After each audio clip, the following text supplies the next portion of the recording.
Welcome back to the Ed Morrissey Show. Joining us, as always, the Prince of Twitter, the Regent of RedState.com, Andrew Malcolm at AHMalcolm on Twitter, and of course, one of the great VIP writers over at RedState.com, our sister site, as well as occasionally he puts stuff outside the paywall, and he has one of his Malcolm's memories, the day Bill Buckley asked my help and small town etiquette. And that's open to everybody. You can go over there and read that yourself. And Andrew, first off, happy Thanksgiving.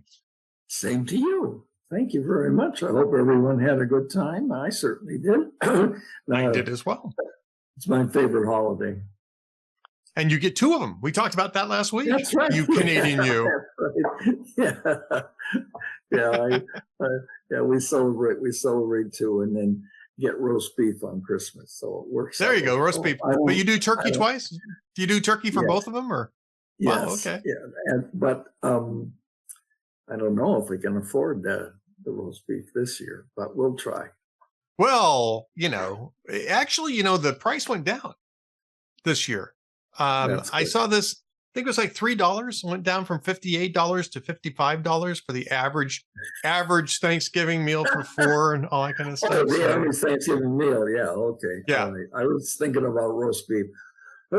Oh, no, I have no idea where roast beef's going to be. We're going to do ham this year for Christmas. So, but yeah, we did. I did the turkey on the smoker and it turned out good. I've got a pretty good recipe for that. And you served it in the hot tub? I did not serve it in the hot tub. No, we didn't have the hot tub operating. That would be weird, actually. And look, I like weird. But you don't have to clean the table then. No, but then you got to clean the spot, and that's a whole lot more. Yeah. That's a whole lot more complicated. Anyway, so here we are with the coming up on the holiday interim when things are supposed to be slower. Well, we got an election tomorrow. As we're talking about it, it'll be today. It'll post up. This is going to post on Tuesday, but it's Monday as we're recording this. There's an election in Tennessee to replace Mark Green. And did you see Donald Trump's Truth Social on this? No. He's telling everybody you got to turn out and vote for Matt Van Epps. He's the Republican nominee for this. Because Afton Ben hates Christianity and country music. Oh my gosh! Well, that should be a candidacy killer here in Tennessee. Well, you'd think in Tennessee, right? This is not far from. I don't know how far it is from where you live, but same state. And this is the woman who got up and talked about a few years ago about how much she hated Nashville and country music and pedal pubs. And look, I get Nashville. I might even get country music, but pedal pubs? I don't understand how you can hate pedal pubs. And that's not just Nashville either. There was a fun pedal pub thing going in St. Paul, Minnesota back in the day too. When we were there, we did it once. I'm ignorant. What is a pedal pub? So it's I don't even know how you describe this thing. It's a bar. It's a rolling bar, right? And it's powered by people pedaling. So if you're at the bar, you're pedaling while you're drinking. So think of it like a 14-person bicycle, I guess you could say. But you go up and down the street with this thing, so you get your exercise while you're getting a buzz. Okay. Generally speaking, so you got to get over to Nashville. Yeah, you have to work hard for your beer on a pedal pub. I will say that you have to work hard. You could argue you're working off the calories, right? But that's the argument. Maybe I'll pass on that one. But yeah, anyway, Nashville is neat. I like Nashville. Nashville's nice, but Afton Ben has this whole series of things that they got video of her from in 2019 being dragged out of Governor Bill Lee's office screaming. She had gone in there to protest something and they called security or police. I don't know if it was security or police, or maybe it was, Capitol Police for Tennessee. And there's video of her being dragged out of Bill Lee's office. And, Bill Lee is not exactly Donald Trump. He's actually a pretty mild-mannered guy. Yeah, he is. He is very popular. Yeah. Yeah. And yet, Andrew, I don't know how this is, but Emerson, I mean, this is just one poll, and it's tricky to poll in a special election, but Emerson had been within 2 points of Matt Van Epps in an R+10 district. This is a district that Trump won by 22 points last year. Mark Green won it by about the same amount of points, 21 and a half points. I mean, this is crazy. Special elections are crazy. They are. And there seems to be a creeping mood of unhappiness in the country. And so anybody who's running is a target. I was reading the Washington Times had a piece today that 78 mayors were elected this year, and half of them were Muslim, including that's interesting. Including New York.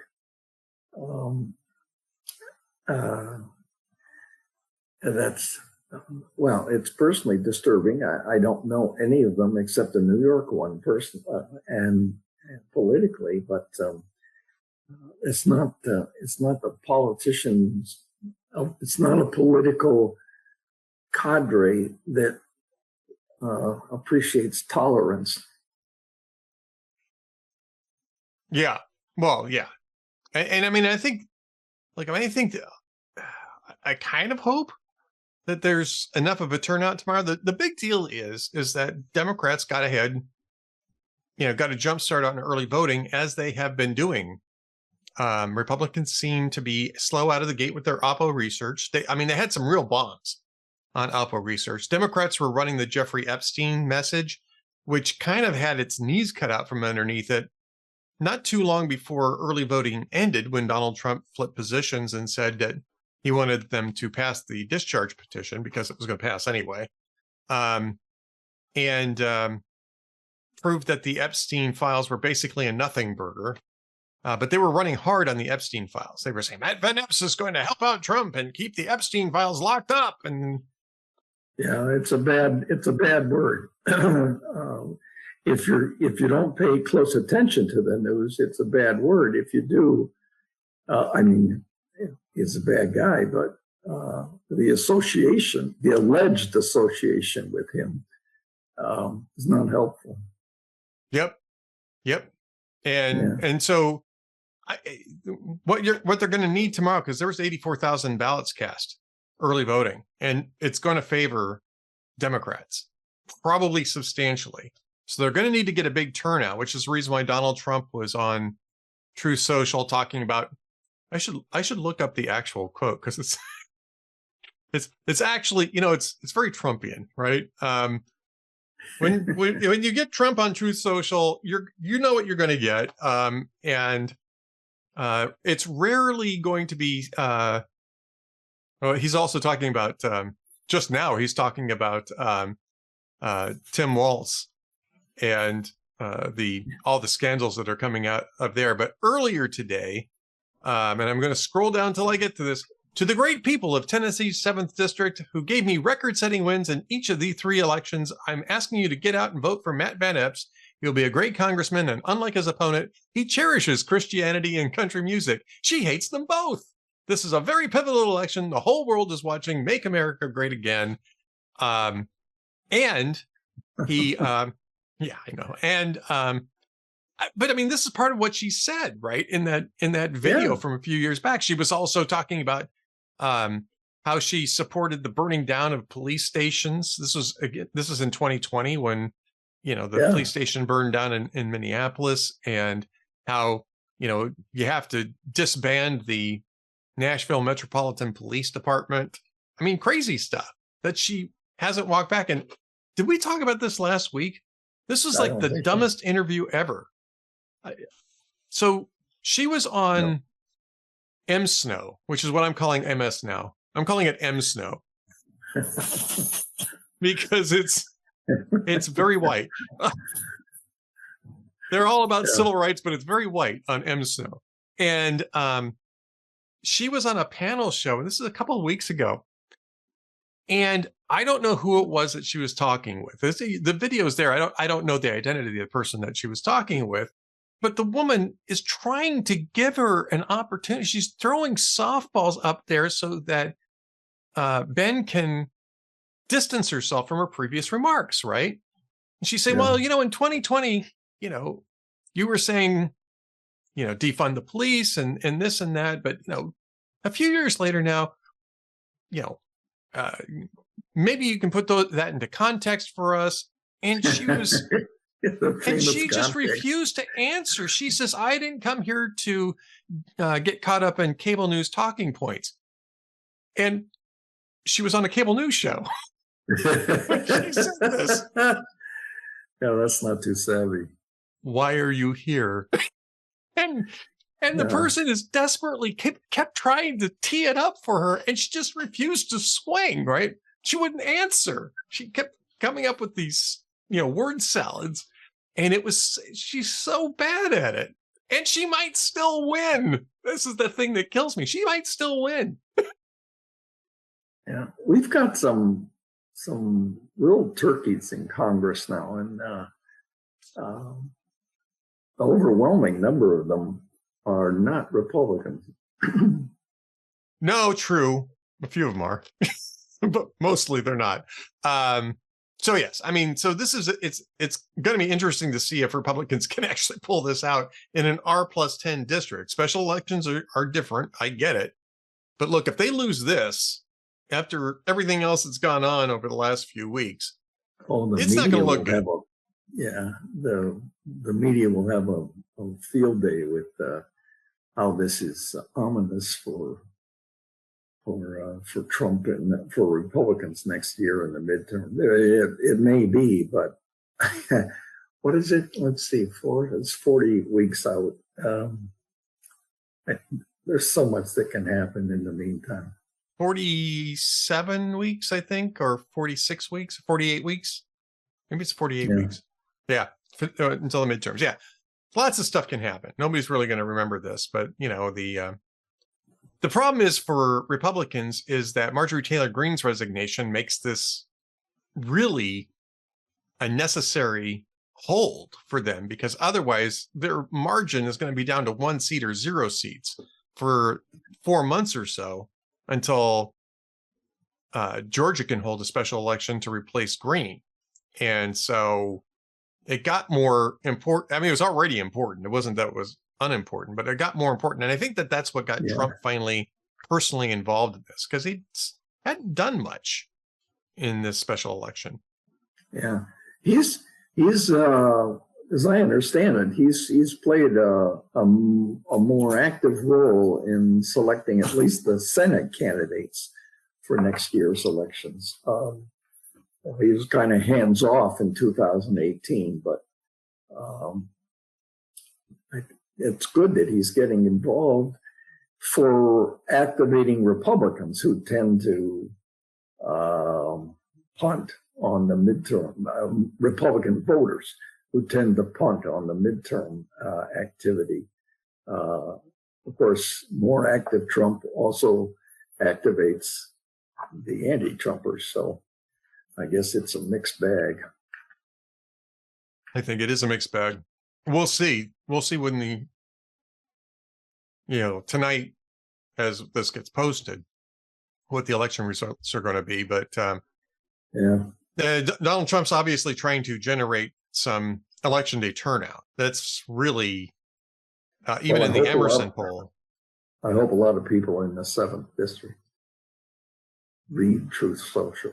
I'm not sure they do, but I hope they do. I'm not sure they do either. All right, let's talk about your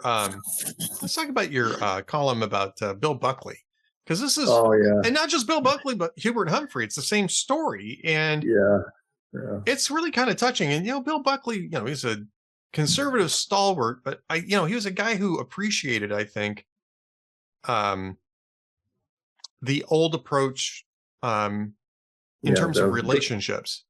The Reagan, Tip O'Neill approach to politics. Very, very civil, elegant, intellectual man.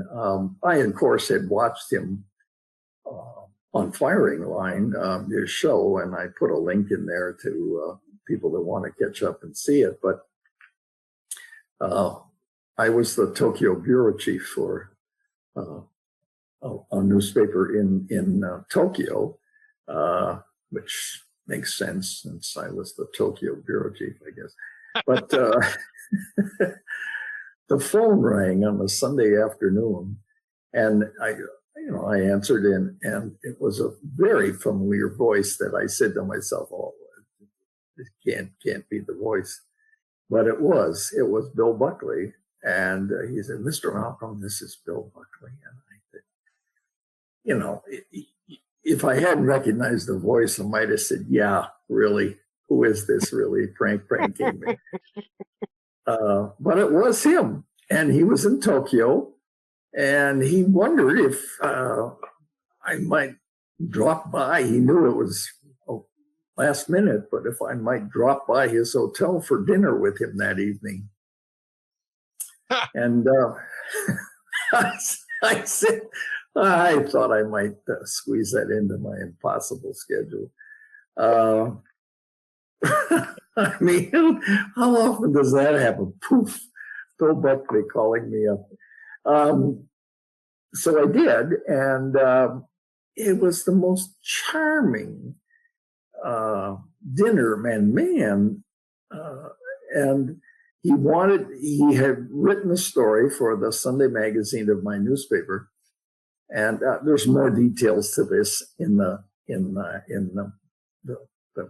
post yesterday on Sunday, but he wondered if I might take a look at an article that he had written for our Sunday magazine. Bill Buckley asking me to help him out with his writing. Okay. Well, I said, yeah, sure. I'll try to help you out. You said I'll try to help you out, Bill. I know you're struggling. You're just getting a start on this, but I'll try to give you a little boost. Yeah, right. I mean, the whole thing was surreal, but he was the most charming, engaged dinner companion. I mean, just a prince, and it came across as so genuine and authentic. Anyway, so he gave me it wasn't a printout in those days, it was a Xerox, and so I read it, and it was a wonderful story about a transatlantic flight from New York to London, and the movie projector broke, and the stewardess asked Buckley if he'd take a look and maybe he could figure it out. And he said he stood on a seat and looked into the projector department, and I mean, he knew it was hopeless. He knew nothing about movie projectors, so he realized, no, this is, he checked the plugs and all that, but it wasn't that. And suddenly he heard a voice, a very familiar voice to him, saying, "Bill, what are you doing? Get out of there. Let me in there, fix it." And it was Hubert Humphrey, who was also on the flight. He was dying of bladder cancer at the time. And and of course, Humphrey thought that government and senators could fix anything. So Buckley stepped down and gave him the chair to stand on. And the stewardess whispered to Buckley, "The pilot is a big fan of Firing Line, and he wondered if you'd like to watch the landing from the cockpit."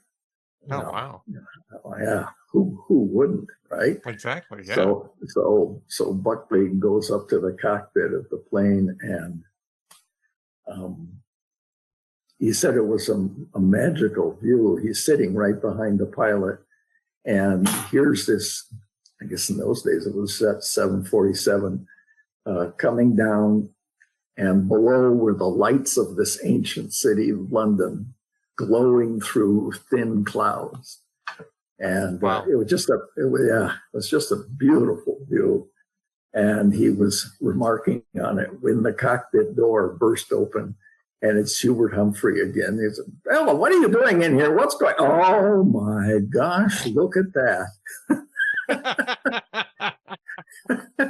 And And so Buckley ended up watching the landing, of course, but watching Hubert Humphrey watch the landing of a 747 while Hubert Humphrey himself was coming in for a final landing in his own life. It was a beautiful little story.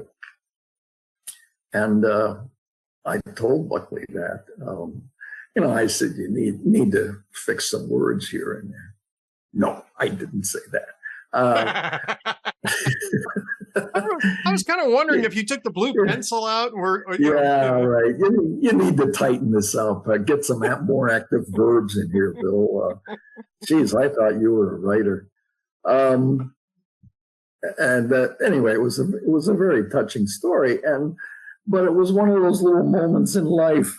Well, in my journalism, 6 decades of journalism, that I just wanted to share. This is I think the 37th in the series of memories over there, all of them outside the paywall, and collection of things that happened to me, famous people I met, and moments that touched me or that were interesting from kind of behind the scenes, going to the Johnny Carson show and standing behind the curtain and several times, and going out with a rural mailman at Christmas time, 120-mile route for 14 customers, and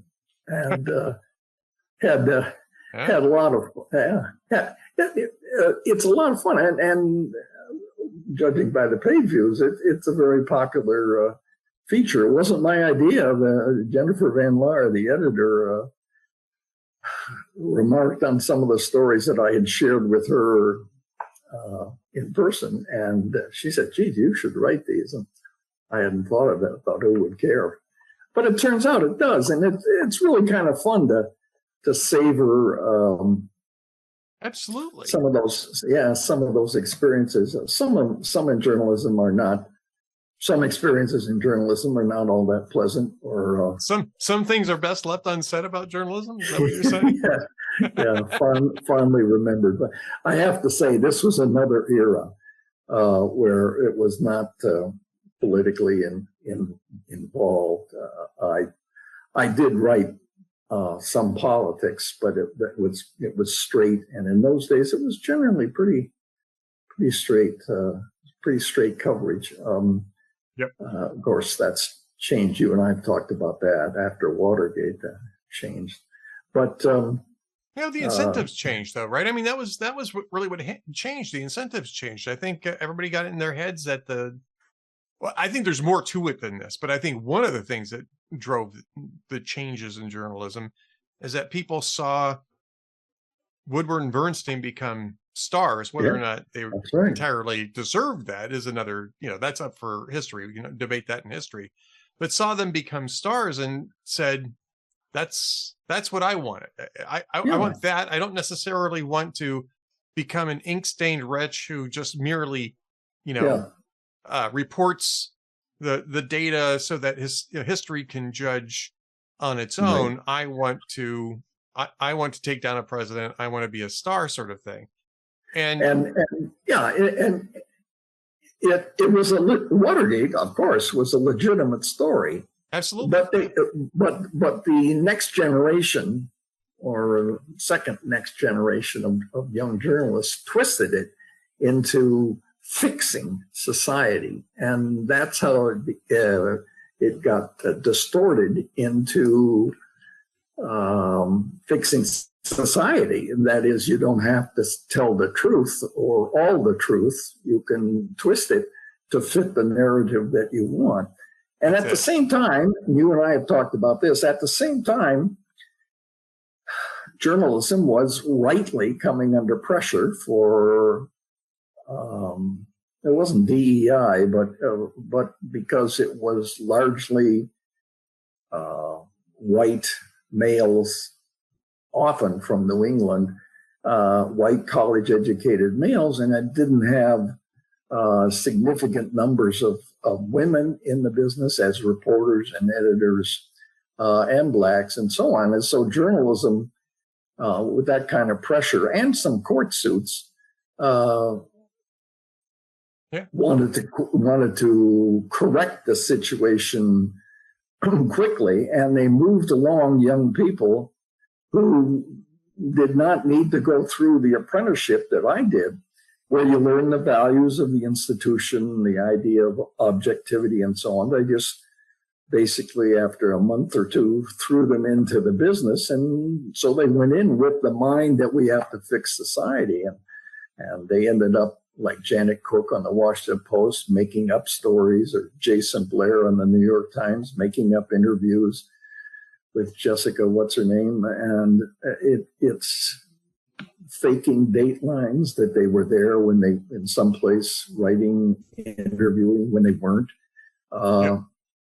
and so yeah, it's been too bad. And as I said before, I don't think journalism can ever, unfortunately, mainstream can never recover its full credibility. It needs to work at it, but that's why the pressures of alternate journalism, like Hot Air and Red State and others, is good at forcing change and reform, which it's coming pretty slow. But there are signs at the LA Times and the Washington Post that things are beginning to change, CBS, that things are beginning to change.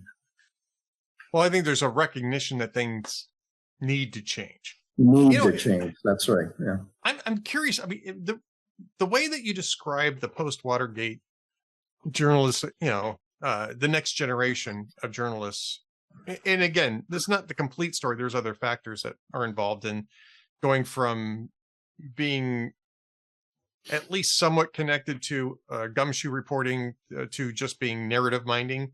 But I see that in the same way I see people who have adopted sort of these fringe movements as new civil rights movements. I think that there are people that really look back on the actual civil rights movement, which was very necessary,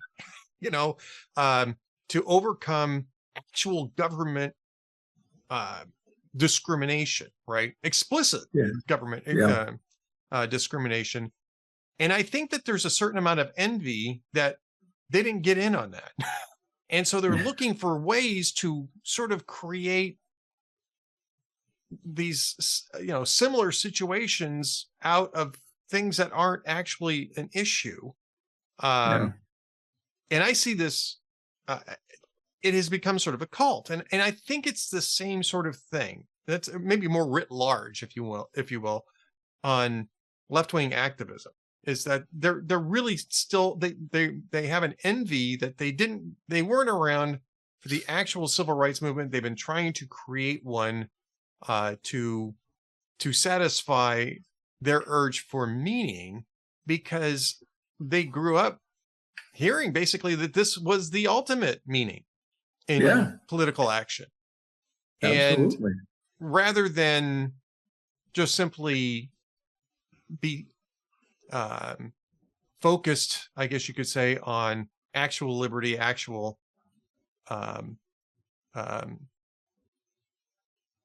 equality of access, right? They're still looking for the next revolution. And this is maybe getting a little deeper than I wanted to get, but they're basically looking for the next revolution because they missed out on the one before.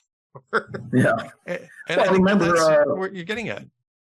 And Joe Biden wanted to associate himself with the civil rights movement. Oh God, yeah, jeez, boy, that guy.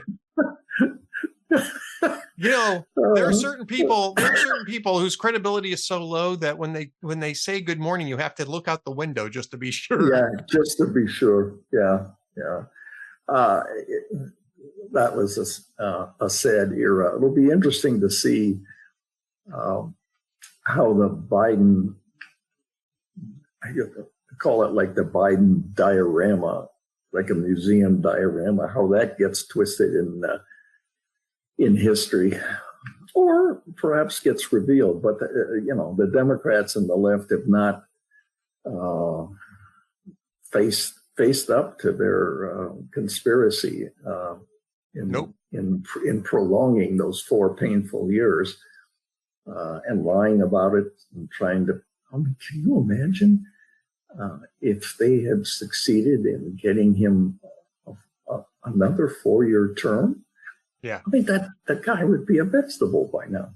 And kind of is. You hardly ever see him in public. No, yeah. Fortunately, I don't mind not seeing him. But now that he's fighting prostate cancer, and so then with more responsibility would likely follow on Ms. Harris. So we dodged a real bullet in that.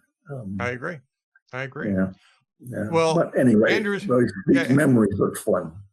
The memories are great. Again, the day Bill Buckley asked my help and small town etiquette. So be sure to check that out. Just that headline is so funny to me. It's just Bill Buckley. Bill Buckley came to me and said, "Make me a better writer, please."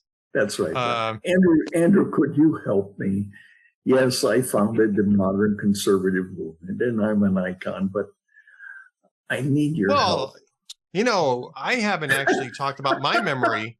I have not yet talked about my memory of when Donald Trump asked for my help to win an election. Is that right? Because, yeah, it's true. I got a phone call from Donald Trump saying, "I need your help to win this election." It was recorded. And it went out to about 10 million people, probably more like 100 million people. But Donald Trump called me and asked my help. Telephone pranks are fun. This is off the subject, but when I was the executive assistant for the governor of Montana, I had him record the message on my home phone answering machine. And my wife didn't appreciate it because we got dozens and dozens of calls from people who didn't believe it. And, they didn't want to talk to us. They just wanted to hear the message. He said, well, it was a very familiar voice like Bill Buckley, at least familiar in Montana. This is Governor Mark Roscoe. Andrew and Connie can't come to the phone right now, but they asked me to jot down any messages you might have. I mean, we had to do several takes because he was chuckling as he said it. It was just so much fun. Actually, there was some news coverage of it. It was fun, and it made him normal. So anyway, telephone pranks are wonderful. Well, with that, we come to the jokes of the week, by the way. So I have one too. I have one for you. I'm going to let you go first, though. Okay, mine is an old one from Jimmy Fallon. He said, Pete Buttigieg is now leading the polls in Iowa. Pete's very proud. He's been walking around like he's 5 feet tall.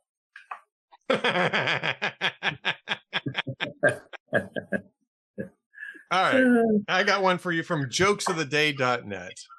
It doesn't have anything to do with Donald Trump asking my advice, by the way. So just, okay. Well. All right. So this older man is having hearing problems.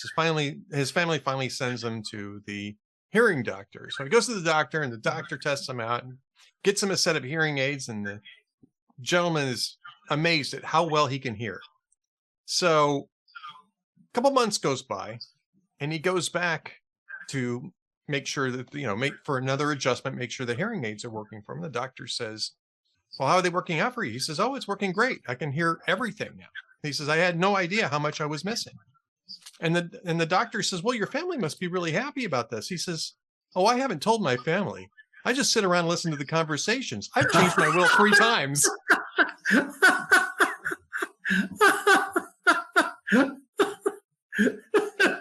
Changed my will 3 times. There you go.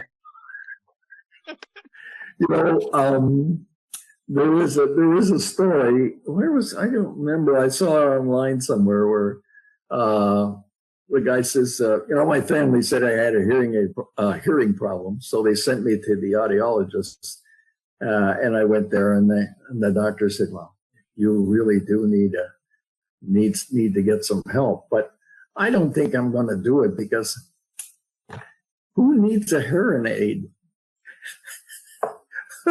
A hearing egg. Oh, a hair and egg. So, Well, have I told you what happened the first time I went to the audiologist? This is just a few What? years ago. I was still living in Minnesota, but I think it was not long before we moved here. And I just decided that I wanted to get a baseline. I think it's just like 6 or 7 years ago. It was 55 or 56. And I just wanted to get a baseline because in case I started having problems, I wanted to have a baseline for when I was doing okay. So I call up for an appointment. I get an appointment. I go in. The receptionist says, "What brings you here today?" And I said, "I just really want to get a baseline. I don't think I have any issues." She looks at me. She says, "Did your wife send you here?" And I said, well, I mean, she didn't exactly send me here, but she was in favor of it. Let's just say that. So I get in with the technician. And the technician asked me the same question. And I said, I just want to get a baseline. And the technician, and I'm not kidding around now. This is not a joke. This is what actually happened to me. The technician says, "Did your wife send you here?" And I'm laughing. And I said, "Well, people keep asking me that, but, not really. But, she's in favor of this." So they do the audio session. Then the nurse comes in to take a look at and she asks me, "What brought you here?" And I said, "I just want to get a baseline." And she says, "Did your wife send you here?" And I'm like, now I'm really laughing because I think this is freaking hilarious. And I said, "No, but apparently a lot of people must be sent by their wives here." She says, "You have no idea." The doctor comes in to go over the results and he asked me the same question. No. I said the same thing. And he goes, "Did your wife send you here?" I said, how many people's wives send them here?" He says, "Well, basically every one of them." And we're all laughing, right? Because I'm laughing. I think this is hilarious. I said, "I just really wanted to get a baseline for myself." And he says, "Yeah, okay." Yeah, okay. Yeah, right. He says, "Well, and then he says, "Well, with that in mind, I've kind of got good news and bad news for you." I said, "Well, what's the bad news?" He says, "Well, it's the same as the good news. Your hearing is excellent. You're going to have to go home and tell your wife that." Yeah. I mean, I had a great time. He said, "I need a hearing egg." Yeah. I should have said I need a hearing egg. Yeah, I should have said I need a hearing egg. But I mean, and we all had a great time with it. But and then I just recently got it checked out. That's a good story. I like that one. That's better than the joke. Yeah. Well, I mean, it kind of follows on from the joke. Yeah. And I have changed my will 3 times. Just, All right, Andrew Malcolm, the Prince of Twitter, the Regent of RedState.com. We'll be back again next week to do another one of these podcasts and to catch up on all the different topics. And Andrew, great column. Thanks so much for sharing that with us today. Can't wait to talk next week. Yeah. Thank you, Ed. Thank you, everybody. We'll see you then.